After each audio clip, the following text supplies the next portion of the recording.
queria estar na Bahia. Obrigado pelo convite. Eu não assisti a sessão, não sei, só ouvi as últimas duas ou três intervenções. Isto é mais ou menos uma intervenção suicida, certo? Eu tenho grandes possibilidades de falar o que já foi dito e me tornar óbvio e um pouco ridículo.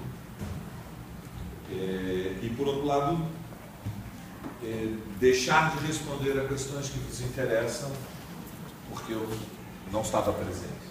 Então, isto é um pouco arriscado, eu vou falar. Mas eu vou tocar, digamos, no tema da conjuntura. Vou fazer 5 observações sobre questões de conjuntura. Não vou desenvolver no detalhe, vou tentar retirar de cada uma delas qual é, digamos, o que tem importância estratégica em cada um destes 5 pontos.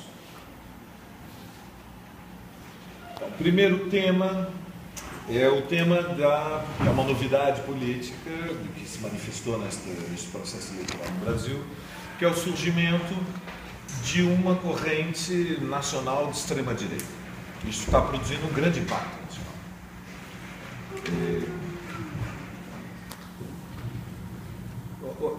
Eu creio que todos nós sabemos nessa sala que a extrema-direita que se manifestou nas eleições era uma parte ultra-minoritária do voto no Aécio. Mas, como é uma corrente muito mais organizada, ela conseguiu uma certa visibilidade, sobretudo no mundo virtual. Na verdade, isto, digamos, há uma mudança, mas nós temos que calibrar a análise. No Brasil sempre existiu uma extrema-direita. Não é uma novidade política. Durante a ditadura existia uma corrente muito maior do que hoje de extrema-direita. Ela existiu durante os anos 80, só que estava, em grande medida, na defensiva e, portanto, digamos, evitava se expor, porque a conjuntura da luta de classes, a relação de forças entre as classes fundamentais da sociedade, tinha retirado qualquer eco social maior para o seu programa. Ela se manifestou de uma maneira mais intensa nessas eleições. Então, este fenômeno não é um fenômeno novo. O que é novo é que ela tenha se manifestado de forma mais intensa. Isso sinaliza que o Brasil caminha para uma polarização social maior. A vida política social no Brasil vai ficar mais tensa nos próximos anos. O que significa mais tensão? Mais tensão significa que a luta política vai ser mais violenta. Nós vamos dizer as nossas opiniões, é necessária uma ruptura anticapitalista, e vai ter gente que vai tomar a palavra e dizer: sou contra a ruptura anticapitalista, isto fracassou no século XX, isso é o caminho de um confronto que termina em guerra civil. E vocês, consciente ou inconscientemente, estão preparando uma guerra civil, porque vai ser preciso derramar sangue nesse país para nacionalizar os bancos, vai ser preciso derramar sangue nesse país para suspender o pagamento da dívida externa, para desafiar o governo norte-americano, para haver polarização social. Qual é a base social que tem essa extrema-direita neste momento? Que exista uma corrente, que haja um Bolsonaro, que é um delirante. Não é novidade. Bolsonaro está na vida política no Brasil há décadas. A novidade é que ele foi pela primeira vez o deputado federal mais votado no Rio de Janeiro. Significa que ele encontrou uma base social que ele não tinha antes. Ele tinha uma base social, era minoritária. Ele descobriu que hoje há uma base social maior para o discurso dele. Muito bem. Por que há esta base social? Se a sociedade estivesse, como afirma a liderança do PT, como defende todos os dias Mercadante, Dilma, Lula, nós estamos numa dinâmica de desenvolvimento histórico, uma epopeia de 12 anos, voltamos a ter uma economia que cresce. Houve a turbulência internacional, mas o Brasil pagou um preço pequeno. Existem programas de compensações sociais que diminuem o impacto da crise social. Se esse discurso, que para funcionar tem elementos de verdade, não é uma fraude, há elementos de verdade. Mas se esse discurso é correto, não se explica por que a extrema-direita tem um espaço político maior. Então, há elementos, como toda meia-verdade, há uma meia-mentira no discurso da direção do PT. Veja, não é uma mentira total. É evidente que de 2005, final de 2004, segundo semestre de 2004, até 2008, e depois estagnação em 2009, depois de 2010 uma nova recuperação. Mas se nós pegarmos de conjunto o período que vai de 2004 a 2010, o Brasil cresceu uma taxa média de 4%, quando vinha de 20 anos de crescimento em torno de 2,3%, duplicou. É uma taxa muito mais modesta que historicamente o Brasil teve. 1930 a 1980, em média, o crescimento do PIB brasileiro foi de 7% e era o maior da periferia do capitalismo em todo o mundo. Significava de 10 em 10 anos o PIB brasileiro duplicava. De 80 para 2010 foram necessários 30 anos para realizar aquilo que o Brasil fazia em 10.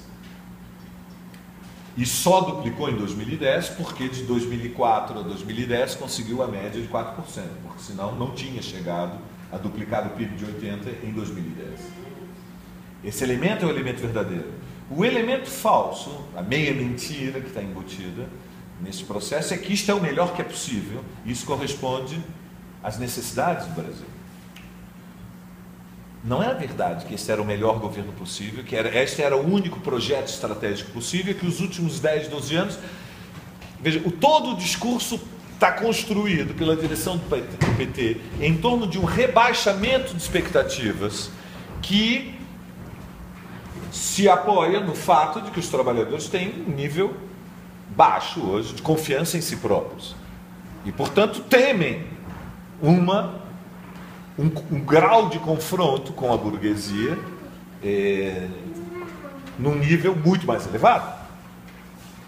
Mas observem que esta correlação de forças, que foi, pelo menos até junho de 2013, essencialmente defensiva, que permitiu um grau de estabilidade para o regime democrático que ele não tinha conhecido até então, ela é preservada pela própria política da direção do PT, que impede que os trabalhadores se reposicionem na luta de classe com mais confiança, com, portanto, com muito mais capacidade de iniciativa. O que muda a partir de junho de 2013 é que o tensionamento da sociedade é maior. Por isso, nessa campanha, houve tanta fratura. Houve fratura nos locais de trabalho. Eu não sei nos vossos locais de trabalho. No instituto em que eu trabalho, há uma lista que reagrupa mais ou menos 800 professores dos 1.300, que é o maior instituto do Brasil. Havia uma guerra na internet diária não, eram mensagens de 2 em 2 horas, 4, 5 mensagens, em que as pessoas falavam barbaridades umas para as outras, num grau de tensão, insultavam-se. E nas famílias o mesmo. Famílias se dividiram. Houve choques nas famílias. Amizades ficaram atrapalhadas quando não se romperam, quando não se perderam. Muito bem, bem-vindos ao planeta Terra. Chama-se luta de classes. É assim mesmo. Essa é a mudança. Isso tudo são sintomas de uma nova realidade. Não foi a campanha eleitoral que construiu esta tensão. A campanha eleitoral é o momento em que a sociedade sai da apatia política e, ao iniciar o debate político, fraciona-se. Veja, o fracionamento, por enquanto, só começou. Isto é superficial. Isso vai aumentar muito. Vai ser muito pior no próximo período. Vai haver muito mais tensionamento. E, portanto, o tensionamento empurra as pessoas a procurar organização. Por quê? Porque para lutar pelo que consideram que são os seus interesses e as ideias que abraçam, se não se organizarem, são triturados. Então aconteceu algo interessante nessa campanha eleitoral. Eu de vez em quando escrevo os artigos, talvez vocês saibam, tem um blog chamado Blog Convergência que publica os artigos. Eu passo para alguns colegas, né, e publico na lista. Ninguém responde aos meus artigos. Meus artigos não recebem um ataque. Por quê? Porque a direita da federal morre de medo de me atacar na lista.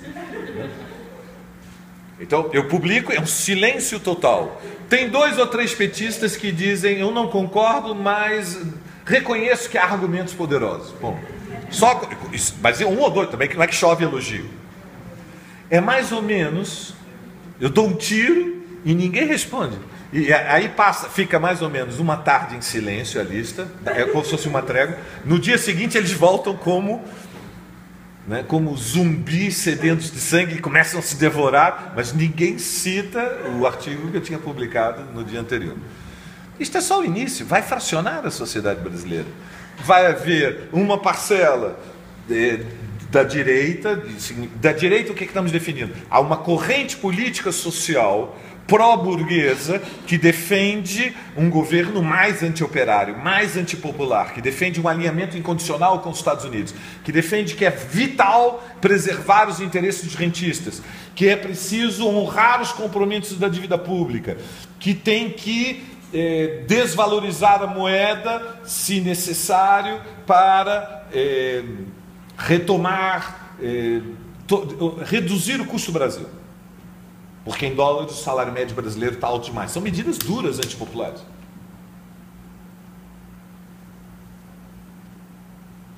E esta corrente ela vai se homogeneizar, vai ganhar mais força, vai ter contornos, vai haver mais luta política, vai haver mais política nas vidas das pessoas. Nós vivemos, meus queridos, 15 anos em que a política era a última coisa que as pessoas queriam conversar. Até junho de 2013. Para conseguir conversar de política, a gente tinha que tirar leite de pedra.